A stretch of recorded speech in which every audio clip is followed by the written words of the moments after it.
नमस्कार दोस्तों, मैं डॉक्टर संजय मौर्य एक बार फिर आप सभी के सामने एक नए पेशेंट के साथ आया हूँ। ये है मिस्टर शैलेश। इनको काफ़ी दिक्कत हो रही थी गर्दन में और कमर में। अब इन्हीं से बात करते हैं इनको क्या क्या प्रॉब्लम्स हो रही थी।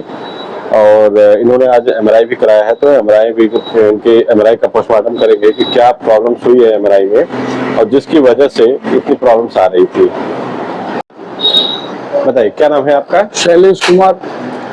क्या प्रॉब्लम्स हो रही थी आपको गर्दन में? पहले गर्दन में बताइए क्या क्या दिक्कत है। मेरे गर्दन में ना यहाँ पे दर्द होने लगा और ये गर्दन का मूवमेंट नहीं था ज्यादा, तो लगभग एक ही स्थिति में रहने जैसे हालत बन गए थे और मुझे वीकनेस बहुत फील हो रहा था। चलने वगैरह में भी दिक्कत हो रही थी और धीरे धीरे ये लग रहा था कि इस पार्ट पे ना शून्यपन आने जा रहा है। अच्छा। तो मैं ना, चूंकि मुझे यहाँ पे आर्म में दर्द था, इस एक नस दबता था, वो एक्चुअली हड्डी था या जो भी था, मुझे यहाँ दबाने से चिन्ह मारता था ये। तो मैं कोई पहलवान के पास जाने की सोच रहा था, तब आपका बोर्ड देखा और आपके पास आया। आपको हाथ में भी दिक्कत हो रही है किसी? हाँ, यहाँ दाएं हाथ में था, शून्यपन था। इस दाएं में दिक्कत हो रही थी? हाँ। और चक्कर भी कुछ महसूस हो रहा था?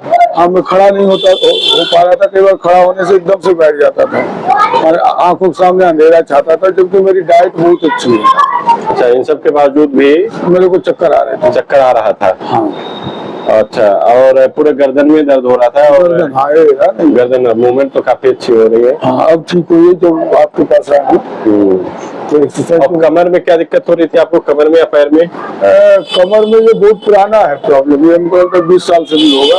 20 साल पुराना? हाँ। तो यहाँ पे मुझे ऐसा महसूस होता था कि एक मोटा सा नस है जिसको मैं दबा लेता था कभी कभी। हाँ। तो मैं ठीक हो जाता था काफी। अच्छा, हाँ, साटिका नस होती है जो पीछे होती है। हाँ जी, हाँ जी। तो उसको दबाने से आपको महसूस होता था कि आप पहले से? और ये जो पार्ट है थाई का, ये वाला हार्ड हो, इसमें ना दर्द मुझे बहुत होता था। अच्छा। चलने में ना इधर ये वाला, और इसमें दर्द होता था। इसमें दर्द हो रहा था? हाँ। और कमर में भी पीछे दर्द है?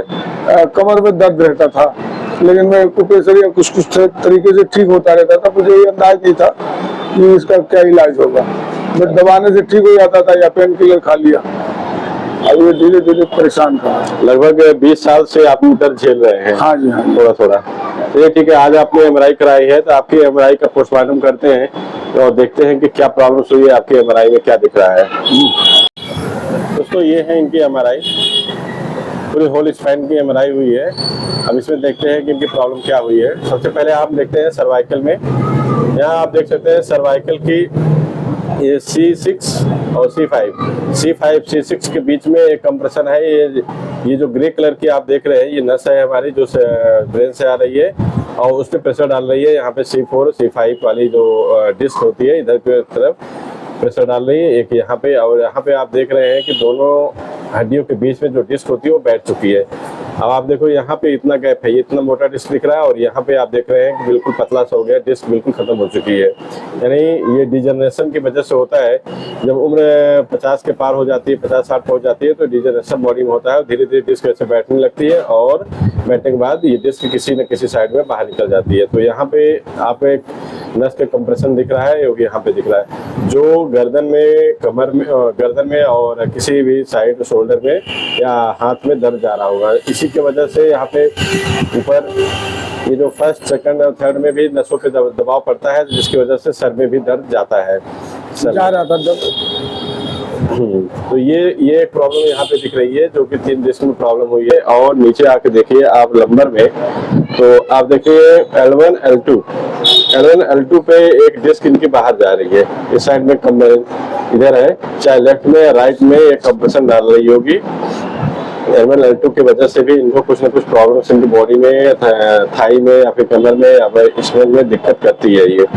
ठीक है, L1 और L2 L2 का एक और बड़ा रोल होता है, हमारे जो ब्लैडर होता है, यूरिनरी ब्लैडर, उसको कंट्रोल करता है। तो उसकी वजह से अगर ये इसमें भी प्रेशर कम हो रहा होगा, लेकिन अगर ये नर्व कंप्रेशन करने लगती है तो हमारे जो पेशाब होता है वो बार बार जाना पड़ता है, कंट्रोल नहीं होता है, बार बार जाना पड़ता है। महसूस होता है ना? रात भर जाते ही रहते हैं। हाँ, तो ये देखिए बता रहे हैं कि इनका पेशाब का जो कंट्रोल है वो कम हो गया है। मतलब बार बार जैसे ही थोड़ा सा भी प्रेशर बनेगा तुरंत उनको पेशाब जाना पड़ेगा, तो ये कंट्रोल नहीं होगा। तो ये एक दूसरा सिम्टम्स होती है। इस सिम्टम से भी हम पता कर सकते हैं कि L1 L2 में इनकी प्रॉब्लम होगी। तो यहाँ पे आप देखिए L1 वर्टिब्रा और ये L2, तो बीच में ये कंप्रेशन कर रही है। और नीचे आते हैं तो यहाँ भी देखिए आपकी ये प्रॉब्लम्स होती है। L3 L4 की आप देखिए बिल्कुल डिस्क बाहर जा रही है, L4 L5 की डिस्क बाहर जा रही है, ठीक है।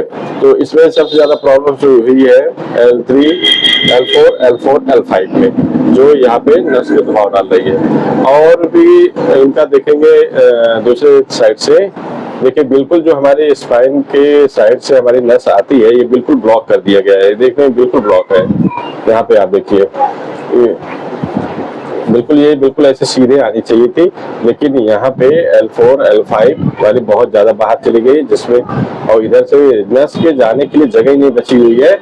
और इसकी वजह से ये पैर में दिक्कत करेगा, पैर कमजोर हो जाएगा, दर्द जाएगा, किसी एक पैर में उनको दर्द रहेगा और झंझनाहट महसूस होगी, पैर शून्य भी कर देगा। और ये प्रेशर अगर ज्यादा दिन तक रहा तो ये धीरे धीरे पैरालिसिस की तरफ भी बढ़ जाता है पैर, और कुछ समय बाद ये बिल्कुल पैर को शून्य कर देगा। फिर पैर को उठाना बैठाना भी मुश्किल हो जाता है और पेशेंट सीधे बेड पे पहुंच जाता है। तो ऐसी स्थिति अगर आपकी है, अगर आपको पैर में दर्द काफी पुराना हो चुका है और दर्द खत्म नहीं हो रहा, कमर में यहाँ पे किसी एक पैर में, तो आप ये MRI कराइए अपनी और बेहतर ट्रीटमेंट लीजिए।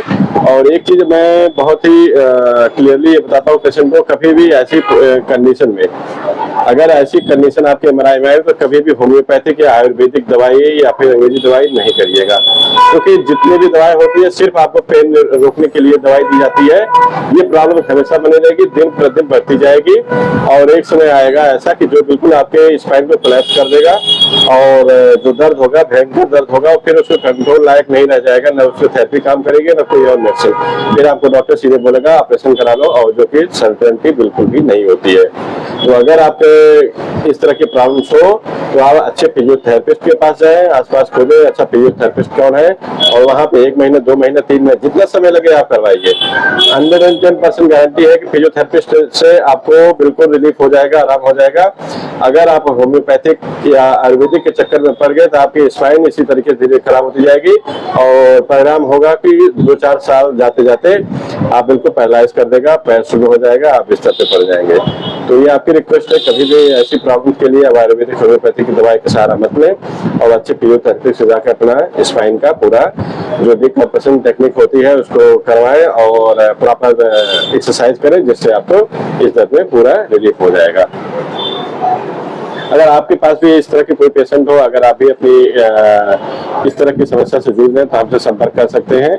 हमारे वीडियोज में हमारे नंबर रहते हैं, उसको आप देख करके हमें कॉन्टैक्ट कर सकते हैं या फिर अपनी रिपोर्ट भेज सकते हैं। बेहतर आपको सलाह देंगे क्या करना चाहिए क्या नहीं करना चाहिए, और बेहतर एक्सरसाइज भी बता देंगे, और उसके लिए कोई शुल्क नहीं है। अगर आप क्लिनिक पे हमारे आना चाहते हैं तो हमसे कॉन्टैक्ट करके हमारे क्लिनिक पे भी आ सकते हैं। नमस्कार।